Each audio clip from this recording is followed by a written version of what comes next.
Yo, yo, yo, vibes with T.Cook, how we doing? Sunday already, eh? What a fucking week. How's it been for ya? It's been fucking good for me. I've had a super productive week. If I'd have counted how many hours I've been working on my projects, and that's not including doing stuff to keep myself alive and other kinds of work, but I was literally just talking about the work that I'm doing to fight back against the Matrix. Yeah, it's been a busy week. But it's good, that's what I'm here for. Here to raise the fucking vibes. Fight back against this evil system that has seeped into the very fabric of humanity. And that's why I guess people follow this page, huh? That's why I get the following on this account that I did, was this entire mission of fighting back against the narrative. It's a shame it got shadow banned, but there we are.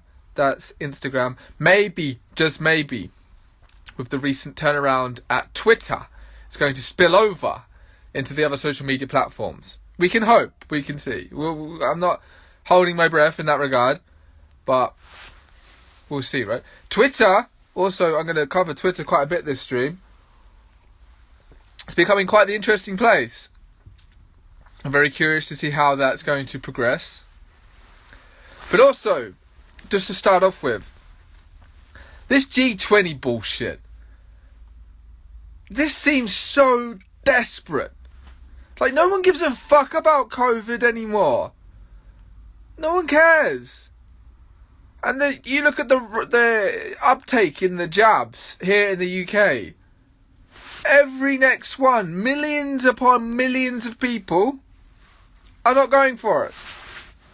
And now they want to say, oh, you need to be vaccinated to travel. What the fuck? No. Are you even trying that? It seems kind of desperate. Kind of pathetic. I wonder why they would pull that out of the bag. Is it possible they had all of this sort of scripted and it didn't quite go as they liked, but they still have to go along with the script anyway, right? It's like, okay, the plan kind of failed, but we're beholden by blackmail and our own fuckery. There's no other way to keep going but the plan that was already out there. So even though the entire world's open, the vaccine mandates aren't anywhere, COVID doesn't really exist in the psyche of people anymore. But a few years ago we had this plan, right? And even though it didn't quite go the way we wanted, at this point in the plan, we were supposed to sign the piece of paper that says, now you need a vaccine passport to travel. Even though all the requirements are gone and the world's open and we've done away with COVID and we're on to the next thing. No, guys, back 5 years ago when we devised this fucking plan, at this point we should have had complete control and we should have signed a piece of paper that says, now everybody has to be vaccinated to travel and we'll have vaccine passports. What the fuck? It doesn't make any sense. It seems like some sort of pathetic fucking attempt at something. So, I can't see how that's going to be possible now. The fear of COVID isn't there anymore. It's gone. Nobody really cares about it anymore, and they'll never be able to reignite it the same way ever again. Maybe they have to wait a few generations. Maybe that's why the Spanish flu was like 100 years ago, because everyone has to forget about it before they can pull this bullshit off again. But who knows, we may well be in a very, very different reality in 100 years. Shit, in the next 10 years, the next 5 years, I'm curious how it's going to go down. When I'm looking at things globally, and you have to look at things globally to a degree, and obviously I focus and care about the UK the most. I love this country the most, especially England, but I love this country and I have to focus on this country the most. But when you look at things happening globally, because this battle is a global battle, and the globalists think in a global perspective, the evil agenda has its arms, its tentacles all over the world, and what happens in one country affects the other. And of course, what's one of the biggest, most influential countries in the world? The United States. So what's going on over there? Well, what recently happened? The midterm elections. A lot of fuckery again, it seems. Election fraud, almost certainly. But maybe not enough. Because now the Republicans have the House. A huge amount of Trump-backed candidates actually did win their elections. Kari Lake from Arizona is looking to challenge what happened there. I think there could be quite a few things actually moving in a direction that might lead to a very, very interesting future. And Twitter is a big part of that, which I will talk about, because it's been all about Twitter this week, really. But I just thought I'd mention the elections, because that is important, what happens in America. And with obviously Trump running again, now that, I just love the entertainment factor alone, and how pissed off certain people get. I just love that. That alone is enough reason for me to be like, yo, Trump's running again. This is going to be really funny. So that's going to be very interesting, and see what happens with that. I think he will win. Of course, it's not going to be the same passion and energy that's been in the first one. The first time he ran.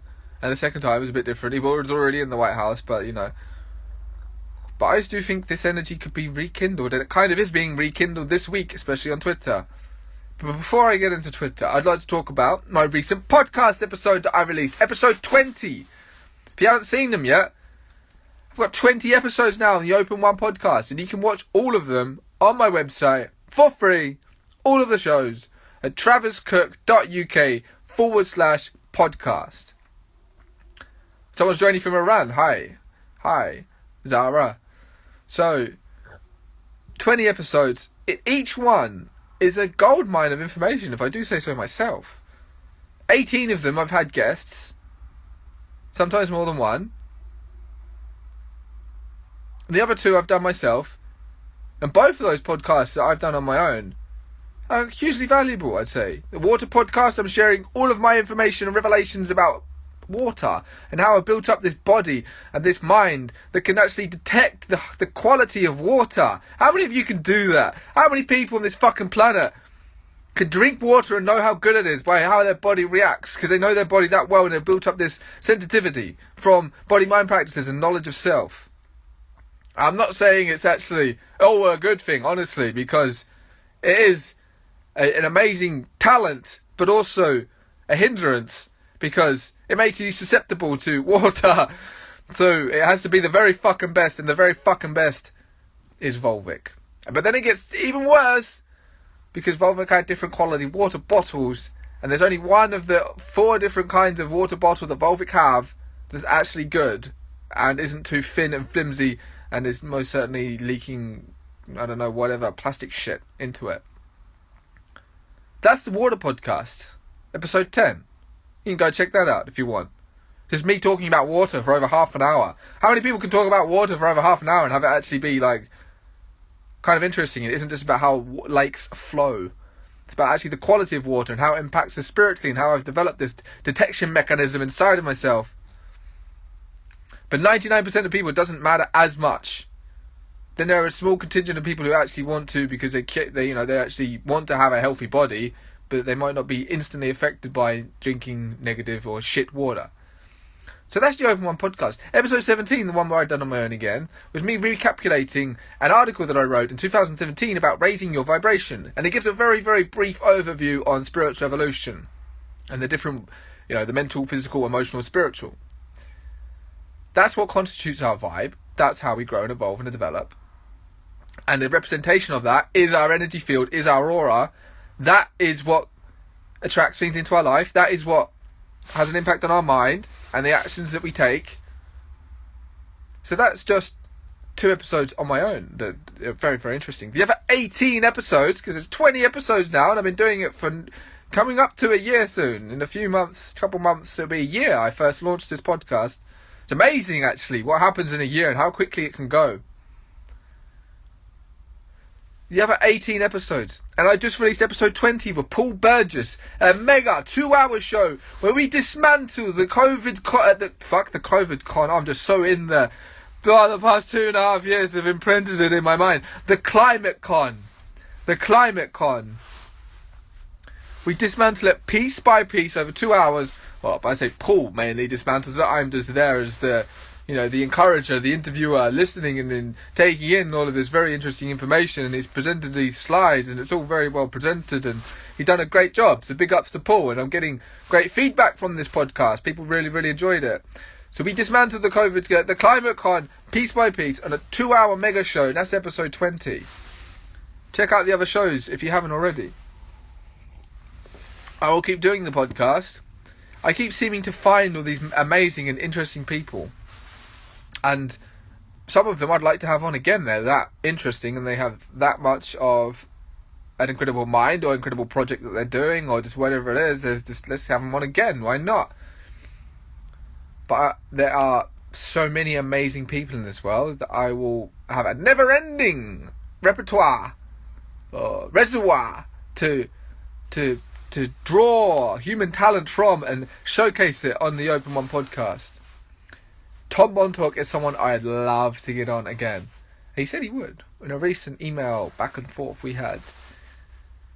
I feel if you're listening to this stream and you don't know who Tom Montauk is and you're interested in spirituality and the Matrix, you need to check this guy's work out. Really, it's next level shit. It's about as the high level shit as you can get on the internet for free. He has this amazing work, really. And he's been doing it for a very long time. His Montauk site was created in like 2000. Something like that. Early 2000s, 2000. And he's been building and building and building. And he has a very interesting life story. But the knowledge, the level of knowledge and the perspective and the empowerment that can come from reading some of his stuff. Some of his stuff about aliens, I'm not going to lie, it's pretty fucking dark. It doesn't get much darker as well. That's the crazy, interesting thing, is there's not as much powerful, enlightening spiritual information as there is actually the dark, scary shit. And I don't know about the whole alien thing. I've researched it heavily. The hyperdimensional matrix, I do actually believe it's a thing. But then when we get into the realm of aliens, it can be hard to, quantify. I do actually think aliens exist. And it does make sense that they would have had some sort of, sort of goings on here. But that's a whole other thing for another thing.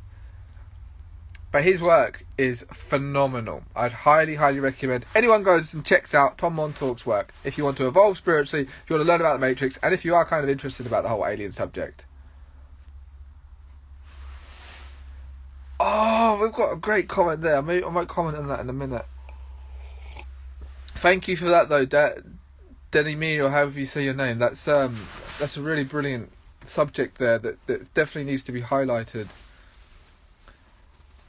Actually, yeah, let's get into it. So, someone's wrote here, Danny something or other. Your post regarding toxic masculinity is harmful and shocking. And your topic on feminism, check yourself. I mean, the grammar is terrible in this post and the spelling is terrible. But I think I get where you're coming from here. See, there's a huge push from the Matrix to attack men and attack masculinity and bring them down and demoralise them and break apart what it actually means to be a man. And I know you're disagreeing with me in that comment, but I'm going to go into why I actually think it's very, very important for men to be manly, to be masculine, to actually embody what it means to be a strong man and to have that in their lives and have that be a representation of who they are, because of how I believe that actually is an incredible threat to the Matrix, to have men who are strong and manly and masculine. I do believe that is a very, very powerful and important thing to have. And I've gone through having many male friends in my life when I was younger, and then going travelling for 4 years and coming back. And honestly, it's a very sad story, in fact. But I did this exercise and I've gotten, most people understood what I did. But, I did get some interesting feedback on this actual exercise on its own. And I basically, in my own mind, categorised, all of my friends as okay, so which one of you have actually, made objective progress in your life? You're either making more money, or you found a successful relationship and that's going well, or you found a good career that's really, empowering and enlightening, and you're actually quite happy and satisfied with your life. Which ones of you are doing the exact same fucking thing in the exact same fucking place with the exact same fucking people that 4 years have gone and you would never have even known? You haven't changed as a person, you haven't grown, you're saying the same things, doing the same things. And then which one of you have actually gone backwards and you were okay before I left, and then you actually regressed into serious drug addictions, or getting caught doing criminal shit, or unfortunately suicide. I've had 2 friends, both younger than me, both when I left travelling were seemingly okay, that have both killed themselves, and that's really fucking sad. But I did this specifically with male friends, and I shit you not, I've just over about 20 male friends, only 3, and I missed one of them out of my story and my post on my website, only 3 of them had actually made objective progress, and they were doing really well, those 3. One guy is becoming a successful boxer, and he only actually recently, he's just had his first pro fight, and he's doing really well. And I remember seeing this guy, and it's so inspiring. Before I left, a long time before I left to go travelling, I'm talking about 8 years ago roughly, he was starting out boxing in this car park in some dingy back end corner of my hometown, and there was this off the street sort of boxing club, and that's what he was doing. And he's like, Trav, you should get into this. I'm like, I don't know, it's not for me, more of a lover than a fighter, whatever. Although I do think boxing's quite cool, working out's great. But then skip to today, and he's actually doing way better. Then there's another guy who just started his own business, and he was in construction, and he's getting a wife, and he's talking about kids, and he's doing really well. Another guy had been really successful in the online digital worlds of music, and had a business setting up, and was making heaps of money through that.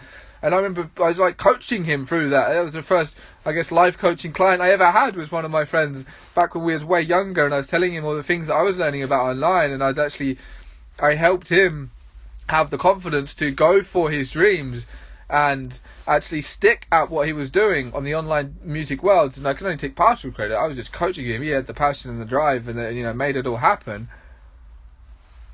So these 3 men, their lives had progressed. The rest had either still smoking weed all day, doing nothing with their lives, in the same place with the same people, or in the exact same job, doing the exact same thing. Or like I say, and the vast majority, so there's about 4 or 5 that had basically stayed the exact same. I've gone for 4 years, I've come back where there's nothing's changed, the exact same people. You'd never have even known that anything has changed. Then the rest had regressed severely. And I mentioned this story because someone was saying about toxic masculinity and my opinion on femininity, or feminism. The Matrix is attacking men. It's bringing them down, and I've seen the result of it, having seen so many of my friends completely fucking churned up and spat out and just left.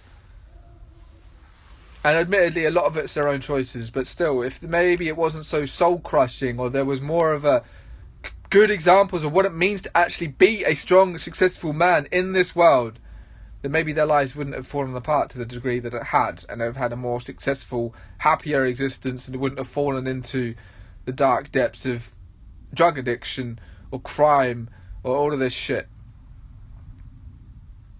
So I do think there is an agenda against men, and that's because men are the natural born leaders of this world, and they should be. That is their role, to lead, even in relationship dynamics. I do believe the man should be the leader and the woman should support him. And if the woman isn't actually, if the man isn't providing and doing that role, then the woman's not going to find, really be as respectful for him. She might be resentful, and after time it's just not going to be the correct dynamic.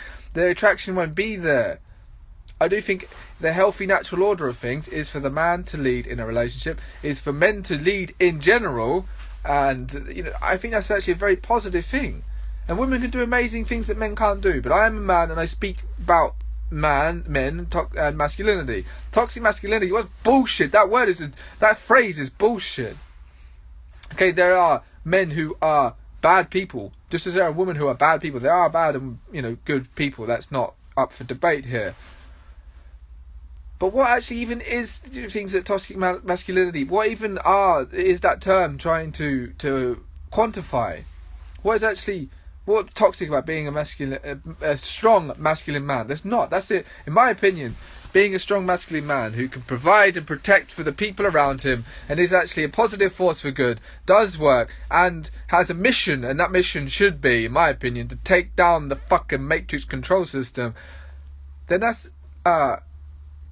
That is just the way it is. That is an amazing thing to be. That is what we need. And because men are most likely to start the revolutions, that's why the government, the Matrix, is trying to weaken them in every single way. That's why there's like a testosterone emergency in Western men.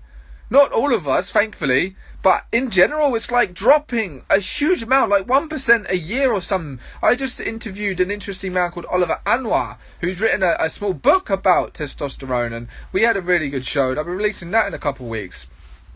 But yeah, it's not a good thing to have men without testosterone, really, because men are the ones that are going to start the revolution. Men are going to be the ones to say, no, we don't accept this. We're going to fight back in some way, shape or form. And of course women too. But that strong masculine male energy, that's what the Matrix is trying to beat out. They want obedient, quiet, weak, passive men. And this is unique. The men have had their balls chopped off, essentially. They're just going to accept the programming and not question authority, wear the fucking masks, take however many jabs, blah, blah, blah. That's the sort of shit that they want. Thankfully, here in England, there seems to have been not enough of that agenda getting so successfully accomplished that enough people resisted here, that they had to back down. We said no to all this bullshit. And now this ridiculous, pathetic G20 signing of some bullshit papers. I do... It's just so pathetic. I'm really thinking of like, why are you even trying that? It doesn't make any sense. So I'm glad someone actually disagrees with me on my views on masculinity, because that takes me on a whole tangent and and brings out a lot of information from inside of me, and I can sort of put it out there in a way that I do believe would be easily to understand, and you can see my perspective here, and how modern feminism is more about just hating men and turning women against men, but also turning women against their own nature. And I don't think it actually leads to lasting female happiness. Why wouldn't you want a man who can lead you and that you submit to because he's going to protect and provide for you? Why wouldn't you want that as a woman? But you need to find a man to trust, right? Then we get into interesting territory of like monogamy and polyamory, and what's the best setup for that? Is it right for like one man to have multiple wives and they're all sexually exclusive to him? Or is it better to have it balanced, that, you know, everyone can fuck whoever they want? Or is actually monogamy the best way for humans to have relationships? It's a very interesting discussion. And that could be a whole different... That's actually a podcast in of itself. That's a whole show in of itself. It's just sex and relationships and different ways to go about them. But yeah, so to bring it back to what's been happening recently, Twitter, man. Twitter, what the fuck's going on over there? Hopefully Instagram can take a few fucking leaves out of Elon's book and start making Instagram a bit more cooler to place to be and get rid of some of the shadow banning. But you've had 4. So you've got... These are just the ones I know of. I'm sure there are many other accounts that have been unshadow banned. But you've and reinstated. So you've got Andrew Tate. Think what you do will about him. I think he's a legend. Jordan Peterson, the Babylon Bee, and now Trump. All 4 of these accounts have been reinstated. That's 4 prominent, strong voices for the people, in my opinion, alright? I actually think that all 4 of those are a huge positive force for good, and they've all been given their voices back on Twitter, as well as many others, I'm sure. So that seems like a huge positive thing. And then there's the option of Twitter Blue. Okay, yeah, you have to pay for it. It's not much, but that not yet has been rolled out, the ability for that to increase your reach. But supposedly you buy Twitter Blue and it will help your reach. Well, as for someone who's been fucking shadow banned everywhere, then that would be great. I'd happily pay $8 a month to get rid of the shadow banning on Instagram. Holy fuck. If you even you don't have to give me increased reach, just give me fair reach. Just let me reach you guys. I want to reach you people. I create content and make posts, and I want to reach my fucking fans who followed me, who've taken the time to click that follow button and are still here. After the madness that we've all been through, these people have stuck around. 52,000 people on this account. I'd happily pay $8 a month just to reach you guys in a fair and balanced manner, and then increase it from there on in. That's all I'd ask for. You don't have to give me extended reach above that. Just don't reduce it. Just give me the balanced. Let me have a little bit of the algorithm. There's a fair and balanced way. But let me just reach you guys, because I'm sure you'd like to see what I'm posting, what I'm talking about, because otherwise you wouldn't have followed, right? And 99% of you who follow me on here are incredibly supportive, and then there's the 1% who disagree with what I say but still follow to give their views, and that's fine. I actually encourage that. It's kind of nice to have that balance to a degree, and a little bit of, going against what I say on my pages. That's the internet. That's good to have the variation of opinions. There's one guy on here who's prolific on commenting on my posts. The exact opposite of what I'm posting. It's like whatever I post, he has to disagree with it. But that's fine. That's great. I invite that. But if I could just reach you guys, and that would be fine. I'd appreciate that.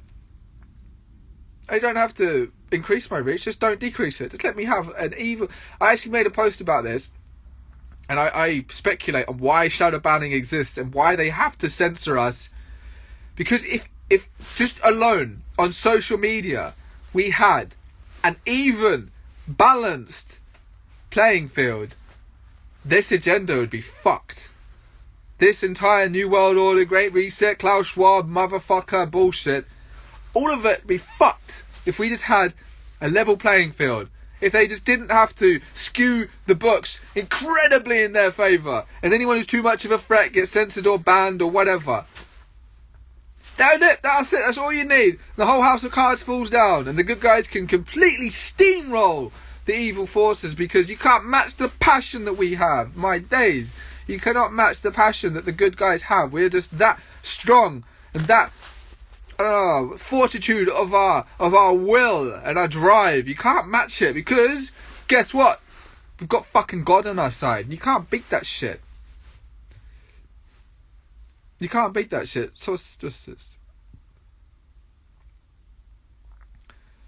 someone's saying to get around the shadow. Unfortunately, once your account on Instagram is shadow banned, that's it. It doesn't matter what I post. I could now stop posting about politics forever and just post fucking cat videos and fucking bullshit irrelevant memes about nothing, and they wouldn't reach the reach that they would before I got shadow banned. That's it. It's like they flick a switch, they click a button. Okay, now Travis is going to be reaching a fraction of what he used to reach. That's it. It's too late for this account. And it doesn't matter if you're making 87 posts that are within the Matrix specification of that's alright to speak about. If you make those 10, it's not even that much, it's not even that many. I think there's only a few warnings now, and you get your account shadow banned. It doesn't matter. So that's how it works on Instagram. You just literally, you get it could be, obviously certain content is always going to get more views, but at least this channel and this page is highly centered around a certain specific agenda, narrative, if you like. But I've had 4 accounts now on Instagram shadow banned, and 3 of them have been open one accounts, and you just see it time and time again. Reach is going mad, loads of followers, loads of new followers, you're reaching new accounts, and then instant drop off. One post, boom, and usually it'll get this red warning, missing context, bullshit, or this is fake, or it'll just get completely removed. And then you can see, because you obviously get the analytics and you get the bars, it's this complete sharp drop off, boom. You reach a fraction of what you used to be. Fuck it, whatever. As long as I can still reach some people, and I'm kind of blessed in some regard, because this account, even with 52,000 followers, even with what I've used this for, and if you've followed this account over the past year and a half, nearly 2 years that it's been up, ever since I created the Great Reopening, if you've seen what I've done with this Instagram account, it's a fucking miracle it's been left alive, really. There have been accounts with much, much less following that have completely gone. They don't even take it into account. They just, boom. I remember a friend who was doing something about masks, something like that. He only had a couple thousand followers and they just removed him. So, I don't know. It's like some divine law somewhere has kept this account up, but then the bad guys have had their way with it to some degree, and it's been neutered to what its, original power was. And it still has been an incredible force, though. it's calmed down a lot, and I can see now that I'm just, speaking to my loyal fans who've stuck around throughout the shadow banning and throughout all of this bullshit. They're still here, they're still following, they're still engaging, but I'm just not getting so many new followers. Fair enough. Still 52,000 is still a good number, still a nice amount of people to potentially be able to reach. I just know that if I had never been shadow banned, I would be over 100,000 by this point. The amount of energy and time that I put into the posting and all of that, I'd have been well over 100,000 by now. That's my conservative, modest estimate. And this is also another thing, just to throw it in there. When I was at the peak, well, not at the peak of Great Reopening, but when the Great Reopening was still going strong on YouTube. Well, actually, so what happened? I created the Great Reopening. I created a YouTube channel. It's getting millions of views. It's going viral. Then it got, I don't know, a good 10,000 or so subscribers. Then I got my first strike, and the entire account was locked for like a week, and I couldn't post. And that fucked it. It really, the algorithm, everything, the energy behind it, my own passion into the account got severely lowered. And then from that point on, it never was quite as strong. And then it happened again. And then, then the strike ended up getting taken back. And then I got another second strike. But it's all this time where I can't post on the account. And all of the momentum and the energy behind it gets taken away from it. It's so frustrating. And then by the time I got to about 22,000, I'm just doing a live stream. Literally just a live stream. Something I said in about 4 hours of live streaming. Somewhere YouTube didn't like. Boom, the account's gone.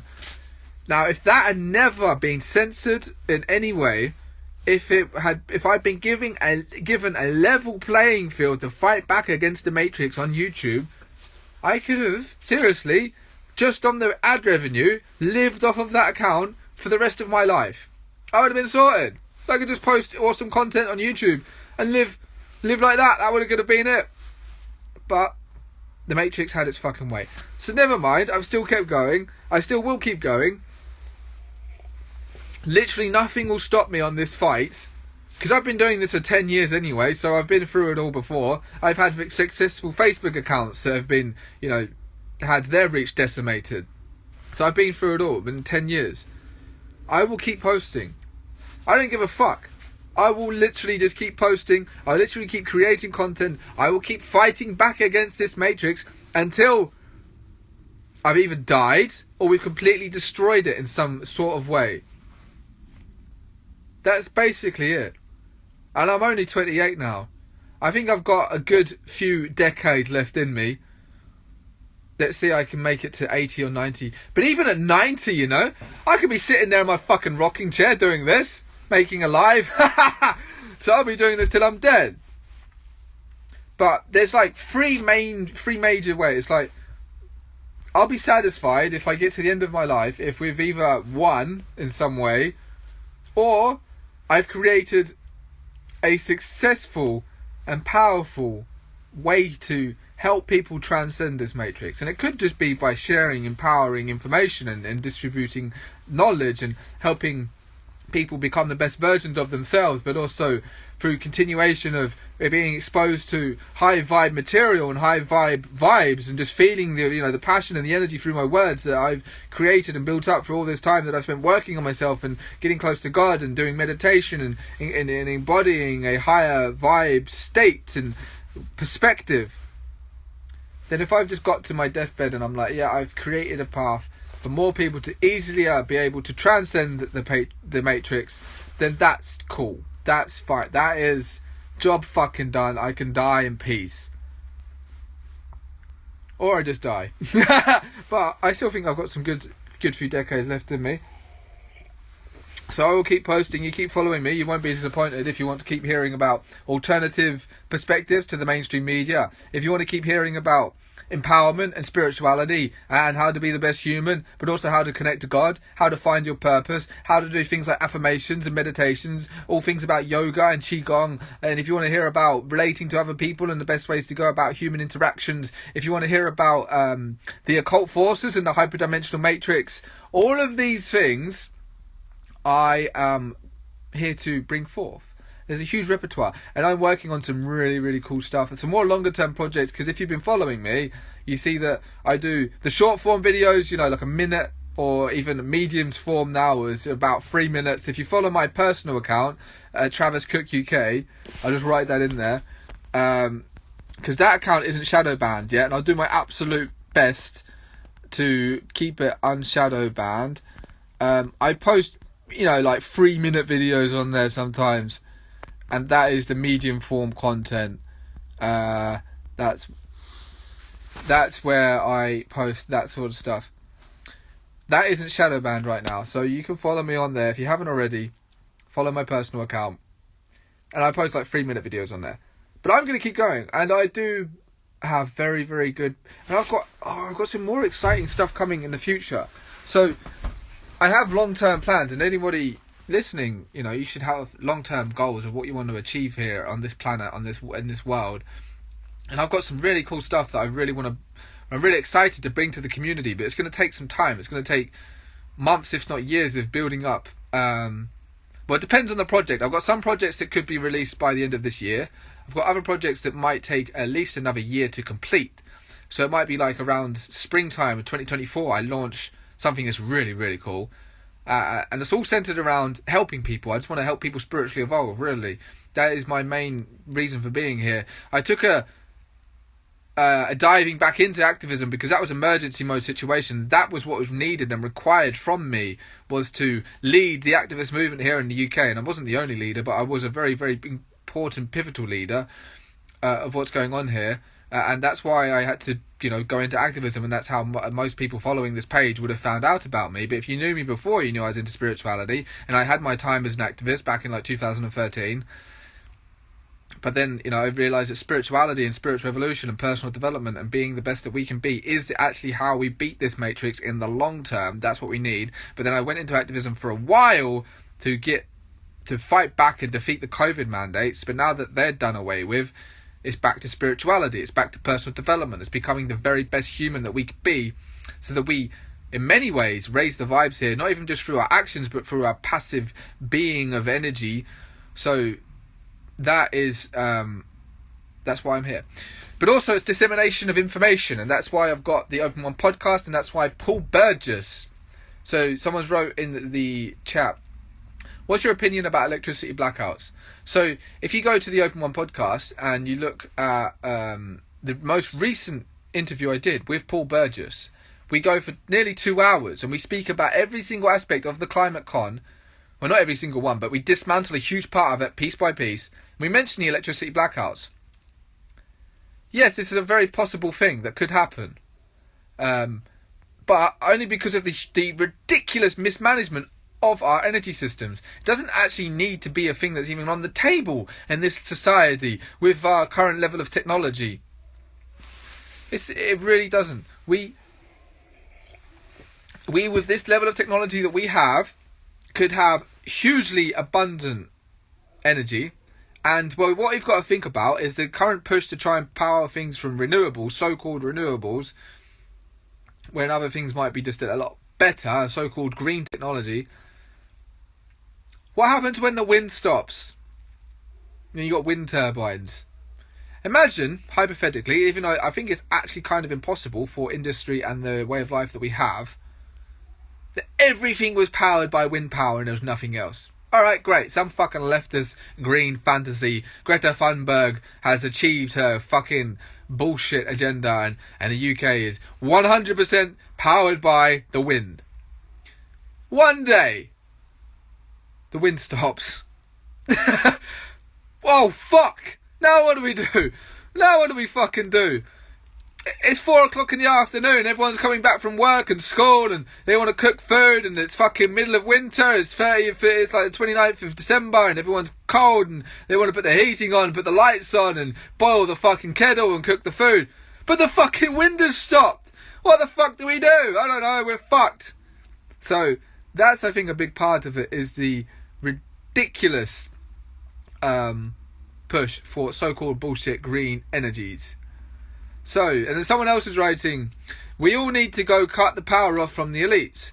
I mean, that's easier said than done, but what we can do is, in our everyday lives, in our state of mind, is cut off the mental power, the financial power that so many people give to the matrix. I don't like the word elites. The elites, they do not deserve the title of elites. They're not above society. They're more like the parasitic underclass that feed off of the human life force.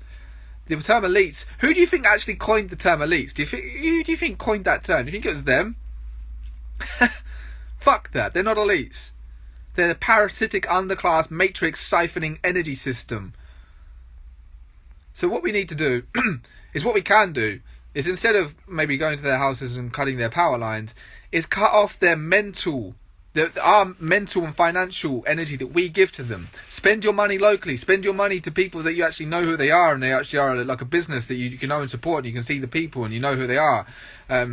Mentally, untangle yourself from all of the limiting beliefs and programs that have been imprinted onto you from birth. Like, really, the matrix, from the very moment you're born, is doing everything it can to put into your mind disempowerment and take away your own power by the beliefs that you have from society, putting it in there, from TV and all that bullshit, from schooling and education, telling you that you can't be the very best that you can be, that you have to accept this bullshit matrix slave mind programming.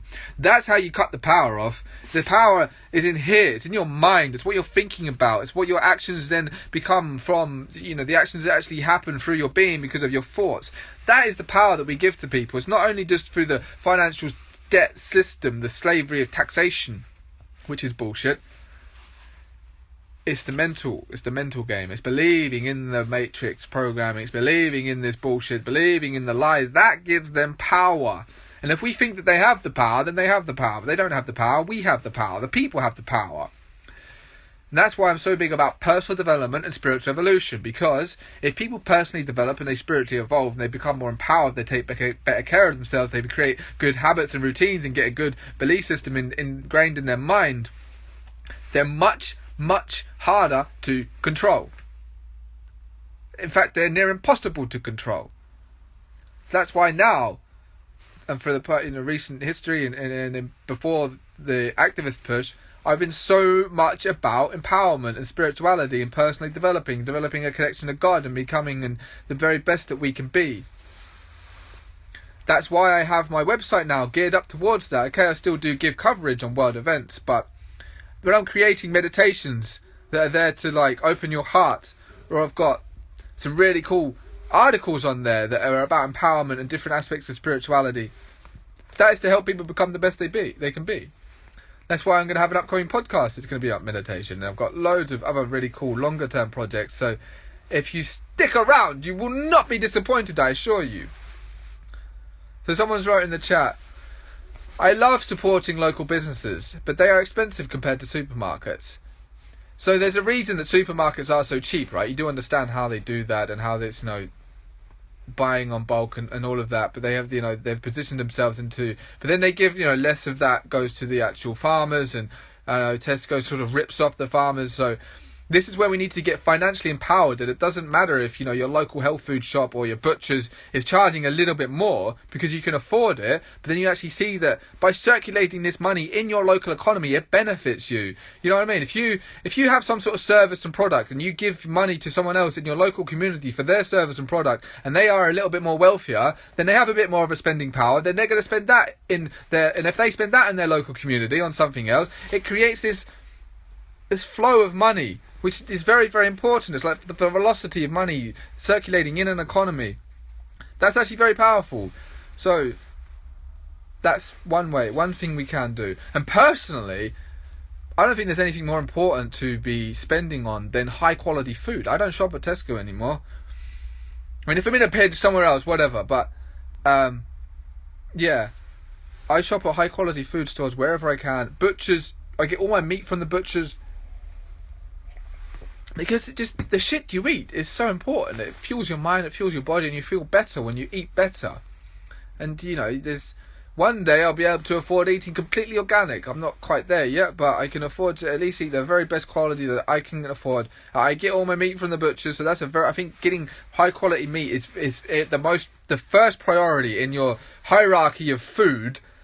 The first thing, if you eat meat, make sure that you get organic preferably, but at least from the butchers that's been grown locally and it's not factory farming, That on its own, that is the most important thing in your food hierarchy to get right. then you can be okay if you're not getting organic veg or whatever. You can't, you're not at the financial capacity to afford everything organic. Organic fruit can be quite expensive, but only if you know, if certain wage bracket or income. Once you get to a certain level of income, it doesn't really matter. Money isn't such an issue, and you can afford organic everything, and that's where I think most people should be aiming towards, and most people can achieve that if they want it. Or some people earn plenty of money, but they don't prioritize food. They'll spend plenty of money on all this other bullshit, but they won't see food as such a priority, so that's lowered down, so they spend less money on that. When, the amount of money that I'm making right now, I know people that make a lot more money than me, but buy worse quality food. That's ridiculous. I think it's ridiculous. So, food is a very important priority, and high quality food. And of that, the first thing anyone should be concerned with if they eat meat is to get high quality meat. And I feel so damn good when I get meat from the butchers. I really do. And when you get really good liver, that is like eating a superfood, like an actual superfood, because it makes you feel like super fucking man, gives you like super energy and super vibes. Really good quality liver. Lamb liver tastes not as bad. I know liver sometimes can taste really bad, but if you get high quality lamb liver, it actually tastes quite nice. So it doesn't have to be a burden to eat it. But anyway, guys, this has actually been the longest live stream I've done. Vibes with T.Cook. This has been episode 6. You can catch me live 6 p.m. every Sunday. I enjoy doing this. I enjoy talking with you. It's a nice way to interact with the community, and we get to chat in real time. It's really awesome. So if you want to join me again, it's 6 p.m. every Sunday. Follow me on Telegram, just Travis Cook UK, or follow my personal Instagram account. You want to get connected with me on all these different, I'm on Twitter as well, Travis Cook UK, but Telegram is probably my favourite platform. No censorship on there, unless Twitter might get better, but at the moment, Telegram's like the best, because it's just really the streamlined, the app is really nice. I can post all sorts of media on there, files, videos, links. So follow me on Telegram, Travis Cook UK, and because where I actually do the live stream, switches around a little bit. I think most of it's going to be on this account for now. Then once I get more subscribers on Rumble, I'm probably going to move over to Rumble. But for now, I like doing it on here. This is the biggest platform I have, and even though it's shadow banned, I do seem to still get the most amount of people on the live here. But I enjoy doing this. It's good. It's a good way to share what's going on in the week, the recent thoughts going on in my mind, a recap of the world events, because things are getting clown world again, but in a good way, especially on Twitter and in America. So just to leave the final vibes with you guys, I think we're going to be all right. I actually think if you are willing to work on yourself and do the things that are necessary to build up a very strong mind and body and a spiritual belief system on top of that, you're going to be alright. The closer you get to God, the more you serve people, the more you're able to create value in this world, you're going to be okay. God still has God is in control ultimately, and the good forces have a huge amount of power and clout in this world, so I still believe it's possible to create an amazing life for yourself. So yeah, that'll be it for today, guys. 6 p.m. next Sunday. I'll see you there. Vibes with T.Cook. Enjoy the rest of your Sunday. Much love.